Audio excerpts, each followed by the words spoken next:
When a tree grows in the wild, storms come, not once, not twice, but many times. The tree bends. It bends low, but it does not break. Why? Because breaking is not nature's intent. You were not born to shudder under pressure. You were born to feel the winds of life and move with them. Pain, disappointment, betrayal. These are not signs that life is punishing you. They are the sacred curves, the necessary bends that prevent you from snapping under the illusion of control. You think you are falling apart, but in truth you are being reshaped, so you no longer resist what is, but absorb it like water in the soil. The mind always says, I can't take this anymore. But the life within you whispers, you already are. You do not need to resist life's weight, you need to learn to flow with its rhythm. And that rhythm bends you, gently at first, then deeply, but never to destroy, only to deepen. There is grace in flexibility, there is power in yield. The bamboo survives what the rigid oak cannot, not because it is strong, but because it surrenders. This is not weakness, this is wisdom. The more you learn to bow to the moment, the more unbreakable you become. Most suffering is not in the event, it is in the resistance to it.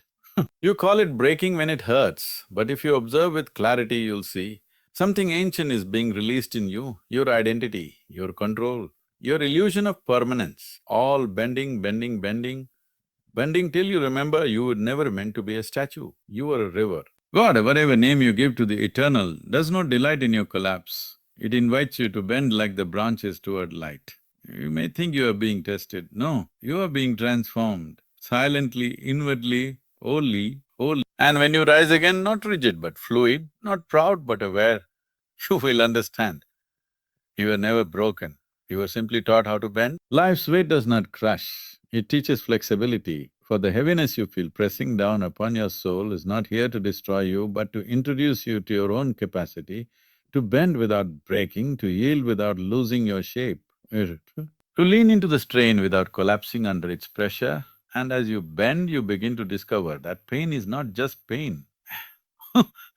It is a teacher cloaked in silence, showing you where you are still rigid, where you are still trying to control what must be surrendered, where you are still clinging when the invitation is to release. And so the more you resist what bends you, the more tension you create within yourself.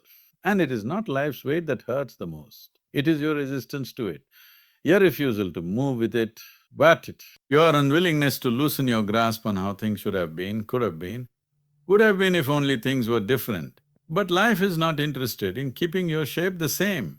It is always reshaping you through pressure, through resistance, through the invisible hand of divine friction that molds character more than comfort ever could. And if you learn to stay with it, breathe where you once held your breath, to soften where you once stiffened, to watch where you once reacted, you begin to realize that flexibility is not passive. It is power under control. It is the kind of strength that flows instead of fights, the kind of knowing that says that this too is part of it. And in that surrender, you are not giving up. You are rising through the act of yielding, not falling apart, but falling into alignment with something deeper, quieter, and infinitely wiser, because flexibility is not the absence of stress, but the mastery of how you carry it, how you distribute the weight across your being, how you fold instead of snap, how you adapt without erasing yourself, how you allow the currents to pass through you without drowning in them. And somewhere along the way, you stop asking, "Oh, why is this happening to me?"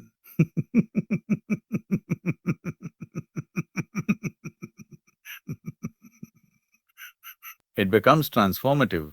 And in that transformation, you begin to see that the things which once made you feel small were actually portals to a vastness you had never known.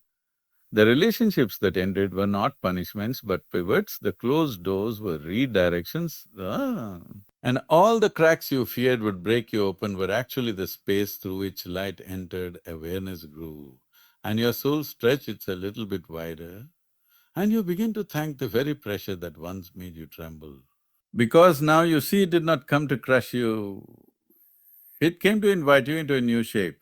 And the truth is, the deeper your roots grow, the more storms you can bend with, the more winds you can dance through, and you realize life never intended for you to be rigid, to be hard, to be immovable. It intended for you to be awake, to be alive, to be responsive.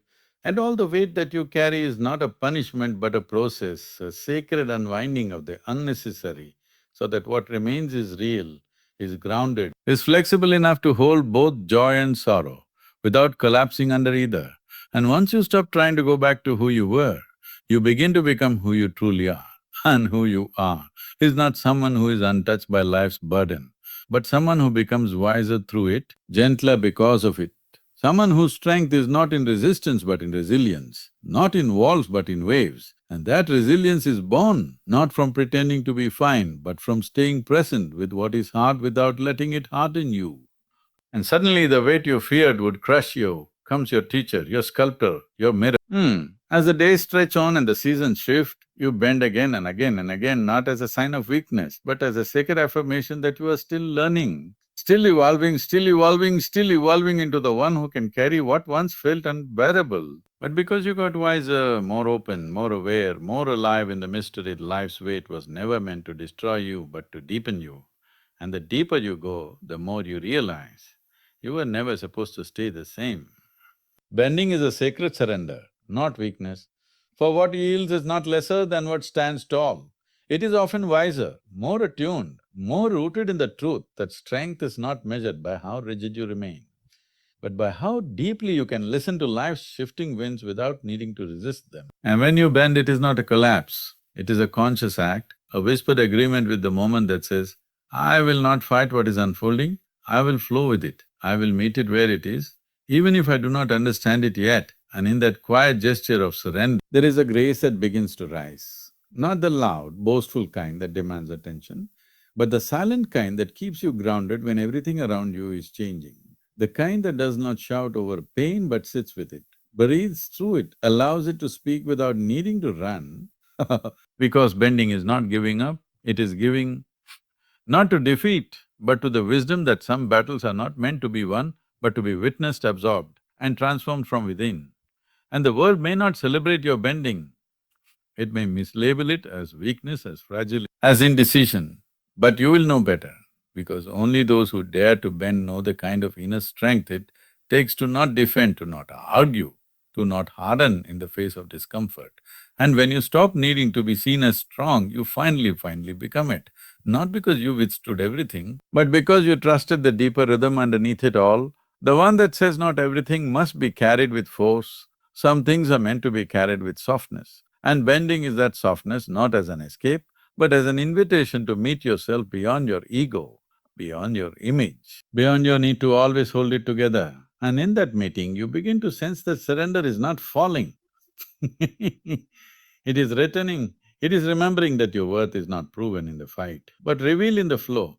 That what bends is alive, responsive, listening, and aligned with a strength that does not need armor to endure, but only openness to remain whole, even while everything else breaks around it. And you begin to understand that sacred surrender is not about doing less. What is necessary without losing your sense. It is about offering yourself fully to what life is asking from you without trying to reshape it into what your mind prefers, and that kind of surrender cannot be faked. It comes only when you have tried everything else, when resistance has exhausted you, when control has broken you, and finally you realize that the most powerful thing you can do is say, I trust this moment to teach me what I cannot yet see. And from that trust, bending becomes your way of being. Not as submission but as clarity, not as helplessness but as alignment. Because the more you bend, the more you grow. So the more you stop bracing for life and start breathing with it. And in that breath, the tightness in your soul begins to ease. The tension in your body begins to soften. The fear in your heart begins to release. And all that remains is presence. A presence that is not trying to control or escape. Just to be here, just to bend with grace and not with fear.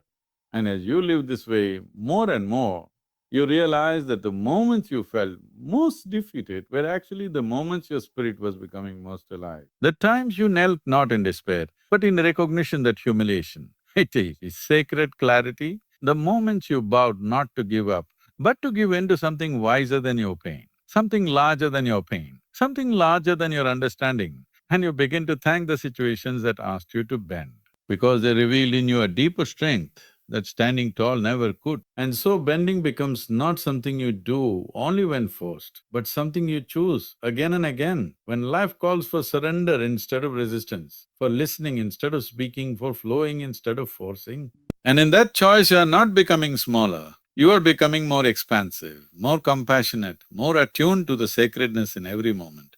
Because you now know that bending is not weakness, it is wisdom dressed in stillness, it is love in motion, it is the divine teaching you how to hold everything without needing to control anything. Breaking happens when resistance replaces awareness, when the mind grips so tightly to how things should be that it can no longer feel how things actually are. And in that tightening, that clenching of thought and expectation, you begin to fracture, not because life is too much, but because you have lost the spaciousness to receive it as it is, and instead of moving with the current, you build dams of judgment, fear, control, and expectation, and the waters rise inside you until they overflow, not in release but in rupture.